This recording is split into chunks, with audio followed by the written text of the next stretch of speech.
अस्सलाम वालेकुम नाजरीन, आप सभी देखने वालों को ईद की बहुत बहुत खुशियाँ मुबारक हों। और जैसा कि आप जानते हैं साल में ये कोई 2-3 दिन ही ऐसे होते हैं कि जब हम थोड़ा सा अपने रूटीन से हटके, पाकिस्तान की सियासत से हटके, जो कि बड़ी हैपनिंग है, उसमें हर वक्त कुछ ना कुछ हो रहा होता है, तो हमें मौका मिलता है कि हम थोड़े से लाइट मूड के प्रोग्राम्स करें और ख़ास तौर पर उन लोगों के साथ करें जो कि पूरा साल आपको जो है पाकिस्तान में जो कुछ हो रहा है, करंट अफेयर्स में क्या हो रहा है, सियासत में क्या हो रहा है, उससे अपडेटेड रखते हैं। बड़े वेल इन्फॉर्म्ड बड़ी जो डिबेट्स होती हैं वो आप तक पहुँचाते हैं, जो अहम तरीन खबरें होती हैं वो आप तक पहुंचाते हैं। लेकिन ये 2-3 दिन ऐसे होते हैं जब हम कोशिश करते हैं कि थोड़ा सा ये जानने की कोशिश करें कि वो सहाफ़ी जो आपको हर वक्त एक उस मोड में दिखाई देते हैं, एक क्राइसिस को फाइट करने की या उसकी खबर पहुंचाने की मोड में दिखाई देते हैं, वो आम जिंदगी में कैसे हैं, वो लोग अपने ईद के दिन अपनी फैमिलीज के साथ कैसे मनाते हैं। थोड़ा सा उनसे आज उनके करियर के बारे में भी जानने की कोशिश करेंगे। और हम जिस भी ईद प्रोग्राम में जाते हैं पहले ये अहद भी करते हैं कि सियासी गुफ्तगू नहीं करेंगे, तो ये भी देखते हैं कि उसमें कितने कामयाब होंगे। मेरे साथ जो पैनल मौजूद है सभी मेरे बहुत अच्छे दोस्त हैं। आप लोग प्राइम टाइम के सब एंकर पर्सन्स हैं, इनके प्रोग्राम्स देखते हैं, इनको कोई खास तारुफ की ज़रूरत नहीं है, इसलिए बस मैं बताती हूँ हमारे साथ कौन है। मेरी बहुत अच्छी दोस्त है, सीनियर एंकर पर्सन है, जर्नलिस्ट हैं, GTV से वाबस्ता है, तंजीला मजहर ने ज्वाइन किया। बहुत शुक्रिया तंजीला, आपका बहुत बहुत ईद मुबारक आपको भी और आपके देखने नहीं, और थैंक यू सो मच। आप अपनी ईद जो है वो हमारे साथ शेयर करने के लिए आई हैं, बहुत शुक्रिया आपका। मेरे साथ यहाँ पर मौजूद हैं येट अनदर सीनियर जर्नलिस्ट, और हम उनको बहुत अच्छे इंटरेस्टिंग जो है मुबाहिसे होस्ट करते हुए देखते हैं। सलमा कौसर ने हमें ज्वाइन किया, पब्लिक TV के साथ हैं आप। बहुत शुक्रिया आपका सलमा। आपका शुक्रिया, आपने मौका दिया। नहीं, बहुत बहुत ईद मुबारक आपको। Thank you so much for joining me. Yet another senior journalist और बहुत ज़्यादा एक्सपीरियंस जब हम बात करते हैं एंकरिंग में इस फील्ड के हवाले से, and again is at the top of her game, Dawn TV से वाबस्ता है। नादिया मिर्जा ने हमें ज्वाइन किया, बहुत शुक्रिया नादिया आपका। Thank you so much and Eid मुबारक। ईद मुबारक आपको भी, देखने वालों को भी ईद मुबारक, सबको ईद मुबारक। सबको ईद मुबारक। नादिया कैसे ईद मनाती हैं? सवाल इसलिए करी हूँ क्योंकि मेरी ईद पहले बड़ी डिफरेंट होती थी, अब मेरी बेटी बड़ी होती जा रही है, तो मैं हर प्रोग्राम में बताती हूँ कि उसकी वजह से इंटरेस्टिंग हो गई है। तो दुआ भी ऐसी है, उसको भी शौक है ईद मनाने का, या क्या मतलब उसकी वजह से लगता है कि घर में कुछ ऐड हुआ है ईद के दिन? पता है कि हम लोग की जो ईदें होती है ना, स्पेशली माओ की, वो अपने बच्चों से बड़ी वाबस्ता हो जाती हैं। और इनफैक्ट अगर बेटियां हो, क्योंकि वो जब ग्रो अप होती हैं माशाल्लाह से, तो फिर उनको मेहंदी भी चाहिए होती है, उनको चूड़ियाँ, और मेरे ख्याल है कि इस ट्रेडिशन से हमें बड़ा क्लोज रखना भी चाहिए ना। तो मैं चूँकि यू नो कि because of work I am based in Islamabad, otherwise I am from Karachi, तो we used to go to Karachi. And वो फिर जो कजन्स का, फिर चांद रात, वो तो वो तमाम जो ईद के फ्लेवर्स होते हैं ना, वो उसको एंजॉय करती है। तो उसको एंजॉय करता देख के मैं ऑटोमेटिकली मदर एंजॉय करती हूँ। तो बस यही ईद है। और ईद को मेरा ख्याल है वो जो सोना और ये करना, मेरा ख्याल है ईद तो वो दिन है जो हम जिन फैमिली से हम नहीं मिलते, नहीं मिल पाते, उनसे मिलते हैं और हल्ला गुल्ला गप शप। तो ईद के 2-3 दिन तो पता ही नहीं होता। इधर उधर के छोटे मोटे और ऐसे त्यौहार इवेंट्स हैं जो हम लोगों ने बड़े इंपॉर्टेंट बना लिए अपनी जिंदगी में, लेकिन ईद पे हम सोते हैं ये कहने का फैशन हो गया है। ये भी इसको भी है ना, आई रियली डोंट अंडरस्टैंड। अल्लाह ने एक फेस्टिवल आपको दिया है, मैं तो नहीं सो सकती, नहीं सो सकती, मैं तो नहीं सो सकती, और मुझे पसंद भी नहीं है। ईद का दिन आप गुजारे फैमिली के साथ। फरिया कहती होती है ईद शोज पे कहीं पे मिल जाए, वो कहती होती है मैं तो सोती भी नहीं हूँ ईद के दिन के, गुजर ना जाए, ईद कहीं खत्म ईद कहीं खत्म ना हो जाए, ईद खत्म होगी तो क्या होगा। तो ईद को एंजॉय करना चाहिए। कोई फर्क पड़ा है तंजीला जावीर के आने से? ईद कोई फर्क हुई है? वैसे तो वो कहते हैं तैयारी बच्चियों की होती है, बच्चों की कोई खास नहीं होती है, लेकिन in your case I know कि तुम उसके साथ जितनी तैयारी करती हो, तैयारी होती होगी। मैं बहुत मैचिंग करती हूँ उसके साथ। अच्छा, हर तस्वीर में ना ट्विनिंग हो रही होती है माँ और बेटे की। मैं सोचती हूँ मैंने तो कभी अपनी बेटी के साथ भी नहीं एफर्ट कर दिया। मैं या तो एक कुर्ता उसका ले लेती हूँ, फिर उसके साथ वो कुर्ता लेके पूरी मार्केट ढूंढती हूँ, अपनी कमीज ढूंढती हूँ, या फिर अपना जोड़ा पहले अगर पसंद आ जाए फिर उसका जोड़ा ढूंढना शुरू हो जाती हूँ। तो मुझे ये लगता है कि जावीर के आने के बाद मैंने ईद मनाना शुरू की। उससे पहले ये था जाहिर है, you know I work here, family मेरी गांव में है, सफ़र से आप जाएं वहाँ पे भी आपको गेस्ट बना दिया जाता है। सो मेरी कोई ऐसा एक्टिविटी, एक्टिवली इंगेजमेंट नहीं होती ना। खाना फैमिली के साथ खाया, दुआ में बैठे, मिले मिला, उसके बाद बस रेस्ट किया। गाँव में थोड़ी देर वक्त ज़्यादा होता है, दिन लंबा होता है, क्योंकि वहाँ बहुत सुबह आप उठ जाते हैं और रात शाम भी ज़रा जल्दी हो जाती है। लेकिन जब से जावीर आया है तो उस वक्त से मुझे लगता है कि मैं शॉपिंग में बहुत ज़्यादा इंटरेस्ट लेना शुरू हो गया। मैं उसके लिए तैयार होती हूँ, उसके साथ मुझे सेल्फीज़ बनानी होती हैं, स्टोरीज़ बनानी होती है। तो मेरी ईद जो है ना वो बहुत डिफरेंट हो गई है। सो हम पिंक, ग्रीन, हर तरह के कलर्स में। अच्छा, ये अच्छा है कि उसका कुर्ता लेके अपना मजे की बात।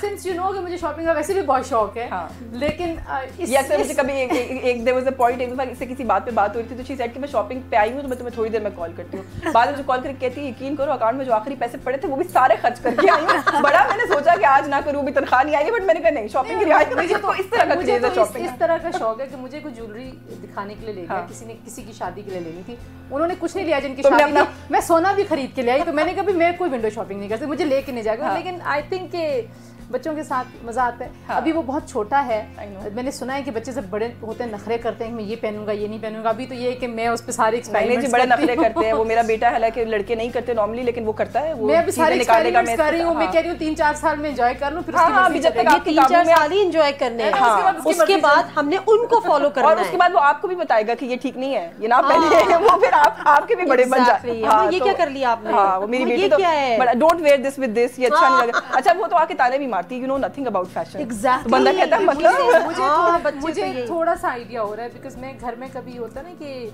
कभी मैं सोचूंगी मैं कोई एक्सरसाइज कर लूं तो Javir would hold me and से सोफे पे बैठ जाओ। हाँ। मैं सोचती हूँ कि भाई ये टाइम आ रहा है ये मेरे ऊपर बहुत डिक्टेशन आने अच्छा ये तो अम्मियों की ईद हो गई ना, अब बच्चे नहीं होते तो ईद कैसी होती है मुझे तो भूल गई है, जरा याद कराएं आप। बहुत इंटरेस्टिंग ईद होती है, लेकिन उन्होंने कहा ना मैं सो नहीं सकती, और मैं सोच रही थी मैं तो बहुत सो सकती हूँ। अच्छा उसकी रीजन होती है क्योंकि हम जितनी भी जर्नलिस्ट खवातीन है इतनी बिजी रूटीन होती है कि छुट्टी का इंतजार करते हैं। फिर वो जो एक दिन मिलता है बंदा सोचता है कि बस सारी जिंदगी का आराम इस एक दिन में कर ले। हाँ ऑब्वियसली घूमना फिरना एक स्पेशल पार्ट होता है, लेकिन मैं मिस करती हूँ वो जो कड़क नोट मिला करते थे ना बचपन की ईदियों में, 100 रुपए का 10 रुपए का, वो अब नहीं तो देने तो पड़ते होंगे ना कोई भतीजे। हाँ भतीजे भतीजे को देनी पड़ती है ईदी, यस, लेकिन वो जो हम नोट वसूल करते थे फिर वो स्पेंडिंग का पूरा एक प्लान होता था, वो चीजें अब नजर नहीं आती।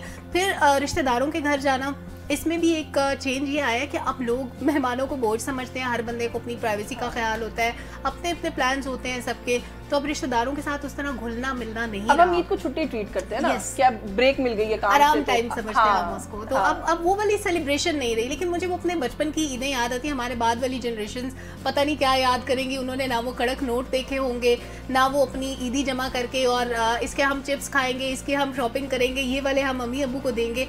तो मुझे लगता है हमारे बाद वाली जनरेशन में वो चीजें नहीं है। ये तो ईदी देना अच्छा लगता है या लेना अच्छा लगता है? सवाल वैसे वसूल करना अच्छा लगता। अच्छा मैं तो हम तो कड़क नोट अभी भी वसूल करते हैं। हाँ, मेरी मदर मुझे अभी भी देती है, मेरे बड़े बहनों की मेरी बहन मुझे अभी भी देती है।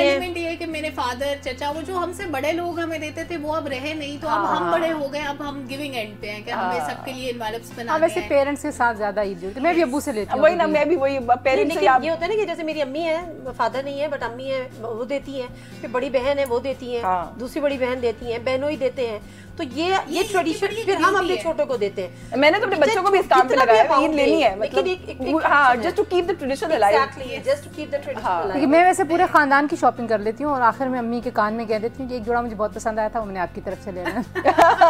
मतलब उसके पैसे आपने देने। तो वो फिर कहती है हाँ मेरे से ले लो पैसे, तो वो मुझे अच्छा लगता है। अब्बू से ईद मिल जाती है, खुद ब खुद ही मिल जाती है। सो आई थिंक वो वाले पैसे बहुत अहम है। और जावीर जो ईद लेता है वो मैं उसको बताती हूँ कि बेबी ईद ही लेनी है आपने, सबको थैंक यू। अच्छा ये मैं भी करती हूँ, मैं अपने आई मेक श्योर मेरे बच्चों को सारी ईद दे, 100 रुपए का नोट दे मगर दे, वो एक कॉन्सेप्ट है ना कि लेना है, कि वो होना चाहिए। और अब वो मेरे बच्चे इतने सियाने हो गए, वो बेटी मेरी ना सुबह उठ के अपना पर्स छोटा सा लेके चलती, कहती है अब वापस नहीं करेंगी आप।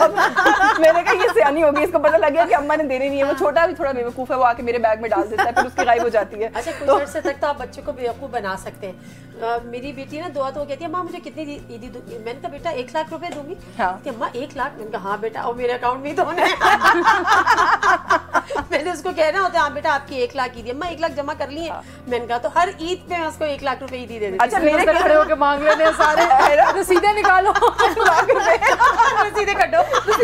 मेरे केस में बड़ा अच्छा है कि मेरे बेटे को भी कॉन्सेप्ट नहीं है पैसों का, उसको 10 रुपए का नोट भी पकड़ा दो इतना खुश होता है। अच्छा वो समझता है उससे वो कोई गाड़ी खरीद सकता है, उसको कोई अभी कॉन्सेप्ट नहीं है किससे क्या आना है क्या नहीं आना, तो बड़ा ही फिर वो समझता है मैं बड़ा रईस आदमी हूँ, पैसे मिल गए। ने सही कहा, मनी ट्रेलर लेनी पड़ जाए है ना। ये तो ये मैं एडिट करवा देती हूँ, ये रख दुआ के लिए कभी काम आएगा क्लिप। लाख रुपए जमा हो रहे बेबी आपके नाम पे। मैं ये भी मिस करती हूँ कि बचपन में हम जो ऐसे लहंगे शरारे पहन के पूरे घर में फिरते थे, सवैयां बनती थी सुबह सवेरे। अब तो मेन्यू भी चेंज हो गया ना, अब तो बड़े किस्म के बिरयानियां बन रही हैं और पता नहीं नई नई स्वीट डिशेज आ गई हैं, लेकिन वो जो एक सवैयों का ट्रेडिशन था वो भी अब उस तरह हमें हर घर में नजर नहीं आता, देसी तरीके से वो जो दूध के अंदर बनाते हैं। और फिर जो छोटे बच्चे ईदियाँ लेने के लिए आसपास नाना दादा के पास दुआएं लेना, फिर सारे घर के मर्दों का मस्जिदों में जाना, अब मुझे लगता है कि वो चीज़ें कम होती जा रही हैं। प्राइवेसी की नज़र हो गई बहुत सी चीज़ें, लोगों का देर तक सोने का कल्चर, और फिर वही जो अपने रिश्तेदारों से दूरी, आना जाना छोड़ देना। आपने रखा है शरारे का कल्चर, ये बड़ा अच्छा लग रहा है, मैंने उसको अलाइव रखने की कोशिश की। अच्छा वो जैसे मेरी बेटी ने आके भी ना, उसने कई तस्वीरों में देखा हुआ था, तो मुझे कहती है वो जो यहाँ पे कुछ नहीं होता वो वाला वो चाहिए और उसको नाम नहीं आ रहा था, फिर मैंने उसको बताया क्या होता है, मैंने बनवा के दिया। हमारे यहाँ एक और भी मसला है ना कि जब ख़वातीन स्पेशली यानी कि शादी हो जाए, जिस उम्र में भी शादी हो जाए और बच्चे हो जाएं, उसके बाद ना सोसाइटी उनका एक खास इमेज बना लेती है। ट्रू। और उस इमेज की वजह से फिर आप बहुत सारे जो फंकी लोगों के बकौल जो फंकी ड्रेसअप होना वो आप छोड़ देते हैं। नहीं छोड़ना चाहिए, नहीं छोड़ना चाहिए, बिल्कुल। मेरा ख्याल है कि जो चीज़ आपको अच्छी लगे वो आपको जरूर करनी चाहिए। खुशी को सेलिब्रेट करने के लिए आपको हर तरीका और फिर जो हम हैं और जो हम सीरियस काम करने वाले लोग हैं, हम पे तो वैसे ही बहुत है कि अच्छा ये पहने ना पहने, ये कलर पहने ना पहने। आप तो कोई लिफ्ट नहीं कराती क्या? अभी मैं कराती हूँ, सोचो। अच्छा वाकई ये नौबत आ गई है। अभी मैं कराती हूँ, यानी कि कराने के बाद वैसे मेरा तो जो दिल चाहता है मैं पहनती हूँ, पहनना चाहिए। मैं तो पहनती हूँ, फैमिली में भी पहनती हूँ। नहीं सब बहुत से नहीं भी पहन रहे होते, बट मैं तो वेयर करती हूँ। अभी भी जो मेरा दिल चाहता है वेयर करती हूँ। बच्ची के साथ मैचिंग भी करती हूँ, उसके लिए कुछ लिया तो अपने लिए ले लिया तो वी डू। मैं खाली कर लेना चाहिए। फैमिली गैदरिंग में तो जरूर कर लेना चाहिए। हाँ चलो आपने प्रोफेशनल है या आपकी वैसे है तो आप अपने आप को नहीं वो तो जाहिर है गरारा पहन के शो नहीं करना, लेकिन ये है कि कुछ देख रही है ऐसे जैसे मैं कर लूंगी शो। मुझे व्हाई नॉट मैं पूछ रही थी, कहने लगी है व्हाई नॉट, गरारा पहन के भी शो हो सकता है। मुझे ब्रेक लेने के लिए कह रहे हैं, ब्रेक लेते हैं, ब्रेक से वापस आएंगे तो कुछ मजीद गपशप करेंगे। कुछ सवालात भी दिए मेरे प्रोड्यूसर साहब ने मुझसे, पर्चा एक दिया इनसे हल कराने के लिए, वो भी हल कराएंगे हमारे साथ।